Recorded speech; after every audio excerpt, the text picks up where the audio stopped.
সুন্দরবন বিশ্বের বৃহত্তম ম্যানগ্রোভ বনভূমি, যেখানে বাস করেন রাজার রাজা রয়্যাল বেঙ্গল টাইগার। জঙ্গলে তার রাজত্ব। তবে মাঝে মধ্যেই জঙ্গল থেকে তিনি বের হয়ে চলে আসেন লোকালয়ে। সে সময় মানুষের সঙ্গে তার সংঘাত এড়াতে বন পাহারা দেওয়ার কাজ করেন বাবা আটেশ্বর। সুন্দরবনের জঙ্গল লাগোয়া এলাকায় এখনও অনেক গ্রাম রয়েছে।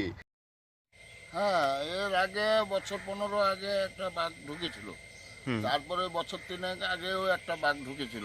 কি বটবি গাছ আছে, বট গাছ, সেই বট গাছের গলায়, মানে এটাকে বলা হয় কি আটেশ্বরী। এখানে ওখানে যে আছে মন্দিরের মতন, ওকে ঠাকুর খুব জাগ্রত হয়েছে যে ঠাকুর আপনার জিনিস আপনি নিয়ে চলে যান, আর আমাদের মানুষের এলাকায় যেন না কোনো ক্ষতি হয়। জঙ্গল লাগোয়া এখনও অনেক গ্রাম জঙ্গল থেকে বড়জোর 200 থেকে 300 মিটার দূরে অবস্থিত। একটি সরু নদী দিয়ে ভাগ হয়েছে জঙ্গল ও লোকালয়ের সীমানা। অথচ বাঘের ভয় তেমন একটা নেই স্থানীয়দের। স্থানীয়রা বিশ্বাস করেন যে বাবা আটেশ্বর জঙ্গল সংলগ্ন গ্রামের মানুষজন ও গৃহপালিত পশুদের রক্ষা করেন। সুন্দরবন অঞ্চলের আদি এই দেবতা হলেন বাবা আটেশ্বর। লাল হলুদ ওইসব বুঝছে। পরে ও বাবা গো মা গো বললে যে ঘরে যা বাঘ রয়েছে।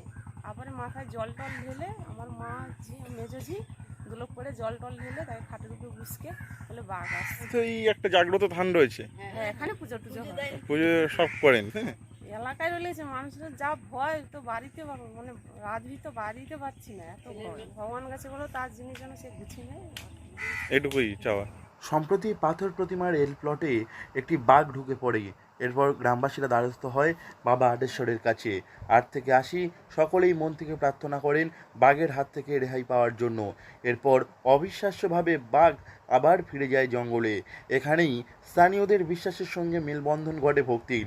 আগেও এখানে বাঘ ঢুকেছিল, তবে সবসময় বনরক্ষক আটেশ্বর রেহাই করেছেন গ্রামবাসীদের।